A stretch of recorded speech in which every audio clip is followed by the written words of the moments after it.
주님께서 여러분과 함께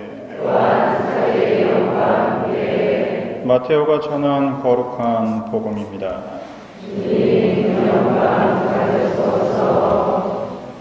그때 예수님께서 제자들에게 말씀하셨다.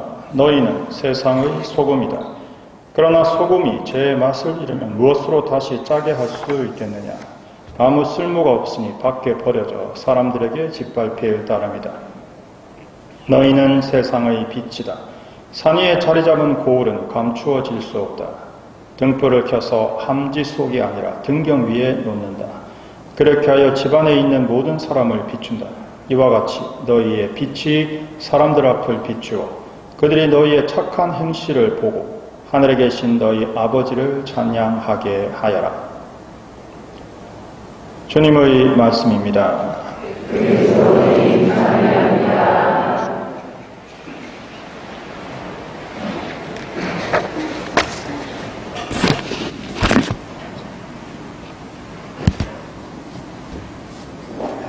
예수님께서 오늘 너희는 세상의 소금이다 라고 말씀하십니다. 그리고 세상의 빛이라고 말씀하시죠. 사실 소금에 대한 부분은 조금 복음서에서 강조하는 부분이 좀 약한 것 같습니다. 왜냐하면 빛이라는 부분은 워낙 명확하고 또 오늘 복음에도 뒤에 부연 설명들이 길듯이 많은 사람들이 인용하고 또 빛의 부분을 설명하지만 이 소금은 조금 소홀하는 부분이 있습니다. 사실 지금 현대인들은 이 소금의 소중함을 잊어버리고 살고 있죠. 왜냐하면 인체에서 물만큼 중요하고 동물들도 어떻게든 소금을 섭취하려고 합니다. 대부분 육식하는 동물들은 이미 초식동물에 비해서 염분 소금을 얻기 때문에 따로 소금을 많이 먹지 않지만 보통 초식동물들은 식물에서 소금을 얻는 방법이 없기 때문에 본능적으로 짠맛을 내는 물질을 찾아서 핥는 방식으로 소금을 섭취합니다. 네. 그뿐만 아니라 사실 우리 대부분 아시다시피 공무원들, 옛날 공무원들 월급이 전부 소금으로 지급이 됐었죠. 그만큼 소금은 굉장히 소중한 물건이고 또 세계 역사에 많은 사건들이 소금 때문에 일어났었습니다. 가장 대표적으로 소돔과 고모라, 이들이 부유해서 타락하게 되었던 그 이유가 소금 때문입니다. 그리고 베네치아도 무역으로 강성했던 이유도 소금 무역을 했기 때문이죠. 가까이 우리나라도 보면 독립군들이 봉오동, 청산리 전투에서 승리를 하고도 그 지역을 떠나서 러시아로 철수해야 됐던 이유도 일본이 소금 보급로를 막았기 때문에 결국 소금을 공급할 수 있는 곳으로 이동할 수밖에 없었습니다. 프랑스 대혁명도 여러 가지 식량 문제 이런 것도 당연히 있지만 그 세금에 있어서 이 세금이 또 하나의 이유이기도 했고, 간디도 그 면직물 문제가 있었지만 실제로 영국이 이 소금을 전매한다라는 부분이 독립운동을 일으키는데 아주 중요한 일부분을 차지했습니다. 그런데 이처럼 중요하고 굉장히 많은 부분이 소금 무역 때문에 역사가 바뀌고 사람이 이동해야 될 만큼 어려운 부분인데 왜 지금 우리는 현대인들은 이 소금의 소중함, 귀중함을 잊어버리게 됐을까? 그 이유는 바로 냉장고 때문입니다. 아니, 소금이랑 냉장고가 무슨 관계가 있는데요? 라고 생각하시겠지만 소금이 가장 많이 사용되던 것은 저장용입니다. 즉 염장을 할 필요가 없어졌기 때문이죠. 대부분의 생선이나 육류는 냉장고가 없을 때 전부 염장을 했습니다. 하지만 냉장고가 등장하면서 더 이상 염장을 할 필요가 없어지자 소금 소비량이 폭락했고 소금이 남아돌게 된 겁니다. 바닷물의 염분 농도는 평균 3.5% 정도 됩니다. 이 중에서 순수 소금이 차지하는 비율은 1.8%쯤 됩니다. 그리고 약국에서 우리가 쉽게 사서 여러 가지 용도로 사용하는 생리식염수, 즉 우리 몸에 있는 전해질 농도와 가장 근접한 식염수는 0.9% 정도 됩니다. 그런데 이 퍼센트 중에서 단 1%만 바닷물의 염분 농도가 낮아지면 어유는 전부 전멸입니다. 그리고 해류와 바다 기능 자체에도 문제가 발생해서 인류 생존에 위협을 받게 되죠. 바다뿐만이 아니라 우리 몸도 마찬가지입니다. 우리 몸에 소금이 줄어들면 만성 피로, 무기력증, 근육 경련, 즉 쥐가 내리고요. 혈압이 떨어집니다. 혈압 저하, 저혈압이 오고요. 그리고 소화 기능 장애, 그리고 가장 큰 문제인 신경 기능 자체를 저하시킵니다. 이런 증상이 일어나는 이유는 바로 소금이 세포와 세포 사이의 에너지, 그리고 신호를 전달하기 위해서는 소금이 필수 물질이기 때문입니다. 자, 이렇게 중요한 소금에 대한 이야기를 예수님께서 하셨겠죠. 근데 이걸 우리가 어떻게 예수님의 말씀에서 알아들을까를 생각해 보면, 이런 소금을 우리 인류는 어떻게 생산해 왔는가를 살펴보면 단지 소금의 기능뿐만이 아니라 소금이 된다는 의미가 무엇인지를 좀 더 명확하게 알아들을 수 있습니다. 제조 방법적으로 소금을 분류해보면 암염, 자염, 정제염, 주염, 천일염, 제제염 등이 있습니다. 천일염, 즉 염전에서 생산하는 소금이 오래되었다라고 생각하실 수 있겠지만 사실 염전은 생각보다 그다지 오래되지 않았습니다. 가장 오래된 소금 생산 방식은 암염, 흔히 돌소금으로 부르는 걸로, 그냥 실제 땅에 그냥 소금이 묻혀져 있습니다. 광석처럼.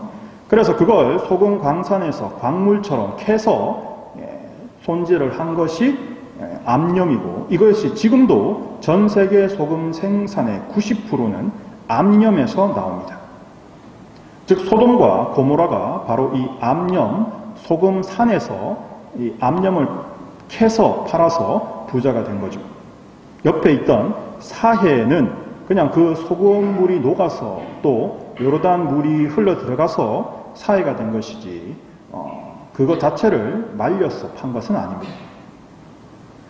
그러면 그냥 이렇게 생각하시기 쉽겠죠. 아니 그냥 바닷물 퍼서 말리면 소금 나오는 거 아니냐라고 생각하시겠지만 그게 그렇게 쉽지 않습니다.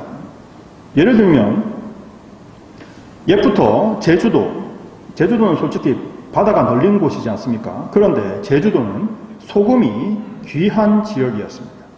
왜냐하면 염전을 만들 만한 갯벌이 없기 때문에. 그러면 전라도는 갯벌이 넓으니까 예전부터 염전이 있었냐? 그것도 아닙니다. 그러면 우리나라는 염전이 언제 생겼냐?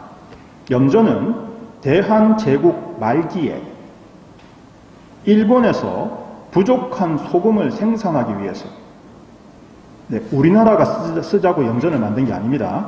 일본에서, 왜냐하면 일본도 바다가 굉장히 크고 많지만 갯벌이 부족하기 때문에 염전을 만들기는 부적합합니다. 따라서 우리나라 갯벌을 보고는 저기서 염전 만들면 되겠다. 왜? 일본이 소금이 부족하니까요. 따라서 일본이 그 부족한 소금을 생산하기 위해서 대만에서 사용하는 방식을 가지고 와서, 왜냐하면 그때 일본이 대만도 식민 지배했었죠. 그래서 그 방식을 갖고 와서 소금을 일본으로 수탈하기 위해서 천일염 생산을 시작한 겁니다. 그러면 그 전에는 우리나라는 어떻게 소금을 생산했는가? 주로 바닷물을 솥이나 아니면 가마에 넣고 끓여서 만들었습니다. 이렇게 가마에 솥에 끓여서 만드는 소금을 자염이라고 합니다. 이 자자가 삶을 자자입니다. 그런데 이렇게 생각하시면 천일염이 훨씬 쉬운 거 아니냐 생각하시겠지만 그렇지 않습니다. 왜냐하면 자염은 끓여 만들기 때문에 연료, 즉 대량의 나무가 필요하다는 것 외에는 첫째, 잡내도 없어지고요. 미네랄은 살아있고 또 염전처럼 펴놓고 마를 때까지 기다리지 않기 때문에 이물질이 들어가지도 않고 또 끓이기 때문에 살균, 소독까지 되므로 생산 비용, 즉 연료비라는 점 말고는 모든 점에서 천일염보다 나은 겁니다. 따라서 우리나라 자염을 주로 먹던 우리나라에서 이 일본에 수탈하기 위해서 만들었던 천일염, 즉 쓴맛이 있던 그 천일염을 외염, 일본 놈들 가져가는 소금이라고 부르면서 천대했었죠. 삼국시대부터 기록상 만들어 썼던 이 자염은 연료 비용 문제로 점차 사라지고 지금은 공장에서 생산하는, 대량으로 생산하는 정제염, 흔히 식염으로 부르는 이 정제염이 주로 현재 사용되고 있습니다. 따라서 이 자염이 현대식으로 발전된 것이 정제염이라고 생각하시면 됩니다. 바닷물을 이온 교항막을 통해서 순수 소금만 추출하는 방식으로 바닷물 안에 녹아 있을 수 있는 납, 아연, 수은, 카드뮴, 비소 같은 유해 중금속을 완전히 제거하기 때문에 가장 우수한 선진 공법의 소금이라고 할 수 있죠. 따라서 신자분들께서도 소금을 사용하실 때는 이 정제염, 식염을 주로 음식에 사용하셔야 됩니다. 왜냐하면 천일염은 일제가 수탈하기 위해서 만든 것이기도 하지만 그 넓은 염전을 만들기 위해서 막대한 노동력, 중노동이 필요하기 때문에 염전 노예 사건도 터졌었죠. 그리고 실제로는 토판, 흙으로 판을 만들어서 염전을 만들어야 되지만 그 토판을 유지하는 것이 굉장히 힘들기 때문에 거기에 타일을 깔았습니다. 타일을 깔면 어떻게 됩니까? 그 타일 눈금에 시멘트가 있는 거죠. 시멘트를 먹는 거죠. 그런데 그 정도만 해도 그래. 그런데 심지어 비닐 장판을 사용했습니다. 따라서 그 끓는 걸로 계속 비닐 장판 위를 소금을 거두기 위해서 긁어대면 당연히 그 비닐 장판이 일어나죠. 따라서 상당한 양의 미세 플라스틱이나 불순물이 첨가되어서 소금에 첨가됩니다. 그리고 더군다나 서해는 대부분의 중국 공장들이 폐수를 방류하는 곳입니다. 그리고 우리나라에서 서해에서 염전을 주로 만들어지 않았던 이유는 서해 자체가 황화와 양쯔강의 민물이 대량으로 유입되는 바다이기 때문에 근본적으로 염분 농도가 낮았습니다. 그래서 염전을 만들기에 실제로 적합한 곳이 아니죠. 그런데 왜 염전을 만들었냐고요? 수탈하려고요. 따라서 중금속 오염을 피할 수 없는 서해에서 만들어진 그 천일염은 조금 생각해 보셔야 됩니다. 이처럼 사실 생존에 필수적인 소금에 대해서 과연 우리가 얼만큼 알고 있었느냐를 생각해 보면 실제로 우리가 제대로 아는 것들이 있느냐라는 걸 자문해 보게 됩니다. 즉 이 인간 경제 활동에 아주 중요한 부분을 차지했던 소금은 사실 우리 인간뿐만 아니라 지구 환경에도 아주 중요한 역할을 하고 있죠. 그 대표적인 것이 바다의 해류를 만드는데 염도는 아주 중요한 역할을 합니다. 북극이나 남극에서 녹은 그 빙하가 가라앉으면서 염분 차이로 가라앉으면서 물기를 이루어내고 적도에서 따뜻해진 물이 한대 쪽으로 극지방으로 흐르면서 만들어내는 그 해류는 지구 순환에, 환경 순환에 아주 중요한 역할을 하는 거죠. 이것이 염도가 그 요인 중에 하나로 작동됩니다. 실제로 지구 온난화로 북극의 얼음이 너무 많이 녹기 시작하자 북해로 가던 난류가 실제로 멈추는 상황이 벌어져서 북해의 기온이 바뀌고 있는 일이 실제로 일어나고 있습니다.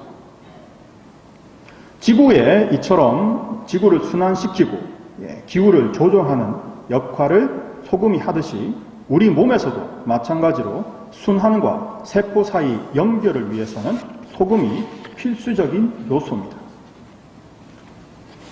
결국 우리가 소금의 생산 역사를 알고 제대로 배우지 않으면 수탈을 위해서 만든 염전을 대대로 우리가 전통의 소금을 생산한 방식으로 생각하며 중금속으로 오염될 위험이 큰 천일염을 정제염보다 좋다고 생각할 수도 있습니다. 따라서 우리가 세상에 소금과 같은 역할을 한다라고 하는 의미는 먼저 첫째 알아야 되는 거죠. 어떤 소금이 진짜 우리에게 필요하고 좋은 것이냐라는 걸 제대로 알아야 하듯이 첫째, 소금의 역할을 하기 위해서는 알아야 됩니다. 그리고 두 번째, 불순물을 걸러내야 되는 거죠. 자염이라든지 정제염, 그리고 기존에 있던 암염이나 천일염에서 불순물을 거르기 위해서 재가공하는 재제염 같은 방식을 통해서 불순물을 걸러내야 됩니다.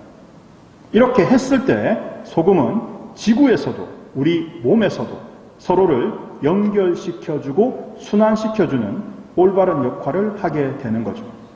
즉 지구에서는 극지방과 적도를 연결하는 해류를 만들고 세상을 부패하지 않도록 지켜주고 그리고 바닷물을 통해서 우리는 소금을 생산하고 있습니다. 결국 암염도 바닷물이 말라서 만들어진 거고 천일염 또 정제염도 바닷물을 퍼서 정제한 소금이죠. 따라서 그렇게 우리 몸 안에 온 소금은 우리의 세포와 세포를 연결해주고 피로를 없애고 근육을 깨우고 혈압을 높이고 소화 기능을 촉진하고 신경들을 연결해 줍니다.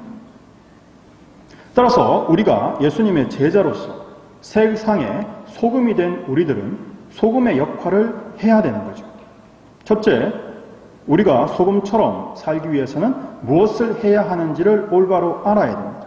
예수님의 가르침을 기억하고 예수님께서 가르쳐 주신 그 가르침을 알기 위해서 공부해야 하는 거죠. 그리고 자신의 이익을 위해서는 자신의 이익을 위해서 침묵해서는 안 됩니다. 소금은 절대 침묵하는 존재가 아니죠. 소량이지만 소금이 있고 없고는 생사의 문제입니다. 따라서 예수님께서도 말씀하시죠. 소금이 짠맛을 잃으면 밖에 버려져 짓밟힐 따름이다. 즉 소금은 절대 침묵하는 존재가 아니라 자신의 역할을 제대로 하는 존재입니다. 따라서 우리가 신앙인이라는 건 불의에 대해서, 세상의 죄에 대해서, 잘못에 대해서 침묵하고 하나님 알아서 하시겠지 라는 게 아니라 거기에 저항하면서 부패를 막고 세상을 변화시키는 역할을 해야 된다는 거죠. 즉 그렇게 침묵할 때 지구와 나 자신을 죽일 수도 있고 또 침묵하지 않고 자신의 역할을 온전히 해낼 때는 지구와 또 나 자신을 살릴 수도 있습니다. 결국 제대로 소금의 역할을 수행해야 하는 거죠. 예수님의 가르침에 따라 무엇을 해야 하는지를 올바로 알아야 됩니다. 그리고 자신의 사명을 깨달아야 하는 거죠. 부패를 막고 불의를 없애고 세상과 나 자신을 정화시키고 순수하게 만들어 가야 합니다. 이것이 소금이라는 의미가 우리에게 주는 가르침이죠. 그리고 그것뿐만이 아니라 서로를 연결시키고 세상 사랑으로, 하나님 사랑으로 가득 차게 만들어 가는 겁니다. 이렇게 할 때 우리는 짠맛, 소금의 역할을 제대로 하는 사람들이 될 것이고, 예수님 마음에 들고 하나님의 기쁨이 되는 소금이 될 수 있습니다. 올바로 예수님의 가르침을 듣고 정말 우리 안에 불순물을 걸러내고 제대로 된 소금의 역할을 해서 서로를 연결시키고 세상을 더욱 정화시키고 순수하게 만들 때 정말 하나님 마음에 드는, 하나님의 기쁨이 되는 자녀, 예수님 마음에 드는 제자들이 될 것입니다. 우리 모두 멋진 소금들이 됩시다. 아멘.